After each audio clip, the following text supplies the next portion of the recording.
Hola estimados estudiantes, en su clase de estudios sociales correspondiente a este tercer parcial, en la tarea número 1 miraremos el tema la historia como ciencia. Bien, primero vamos a definir qué es ciencia. Es una explicación objetiva y racional del universo. Los conocimientos que integran toda ciencia deben corresponder a la realidad, estar comprobados o resultar. Y como tema miraremos la historia. Entonces mencionamos que para que algo sea una ciencia tiene que tener un campo y un objeto de estudio. Entonces, ¿cuál es el objeto y el campo de estudio de la historia? Es la humanidad, es estudiar el hombre. Estudia el hombre a través del tiempo, pero no solamente es eso. La historia es una ciencia que estudia los acontecimientos del pasado para encontrar el origen, el desarrollo de nuestras condiciones de vida, haciendo inteligible el presente y de esa manera permitir al hombre y a la sociedad actuar en eficiencia para lograr lo que considera conveniente e intervenir consciente y eficazmente en nuestro propio desarrollo. La historia también la podemos definir como una ciencia que estudia los acontecimientos importantes del pasado del hombre y de los diversos estados de civilización de los pueblos a través del tiempo. La primera persona que se le considera como el padre de la historia se llama Heródoto, por ser el primer cronista que describe los acontecimientos realizados por el hombre. La historia tiene unas ciencias auxiliares de las cuales se apoya, y estas son la geografía, la cronología, la arqueología, la antropología, sociología y la economía.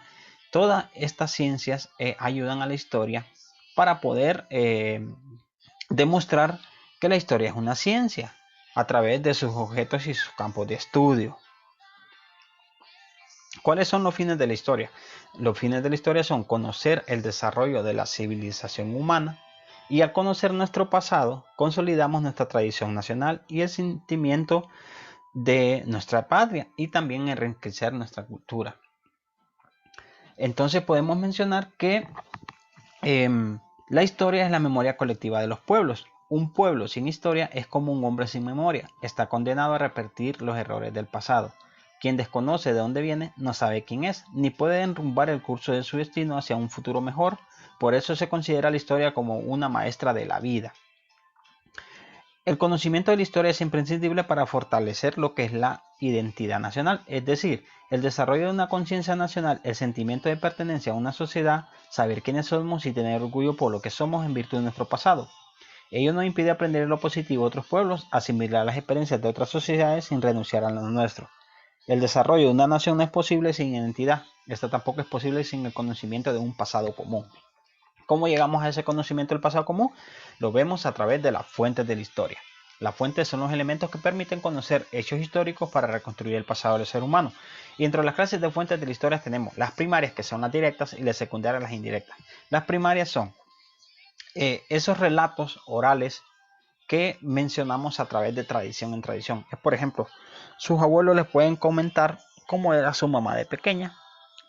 Su mamá le puede comentar cómo era su hermano mayor de pequeño, y así. Ahora, si esas personas entablan eso en la escritura, en libros o revistas, ya se convierten en fuentes secundarias o indirectas. Entonces, las fuentes secundarias indirectas se derivan de las primarias directas.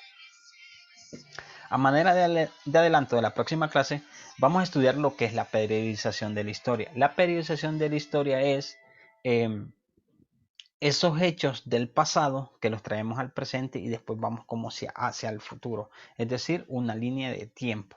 Dentro de la periodización, su precursor fue el filósofo francés Auguste Comte, el cual dividió la historia en prehistoria, edad antigua, edad media, edad moderna y edad contemporánea.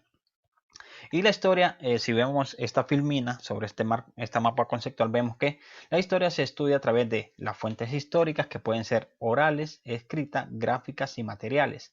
La historia es estudiada por historiadores, y la historia se divide en edades, que son la prehistoria, la edad antigua, la edad media, la edad moderna y la edad contemporánea, que próximamente lo veremos en la siguiente clase. Entonces, como tarea el día de hoy les va a quedar qué es ciencia, qué es historia, mencione a quién se considera el padre de la historia y mencione las ciencias auxiliares de la historia, y por último, cuáles son las fuentes de la historia. Que estén bien, jóvenes.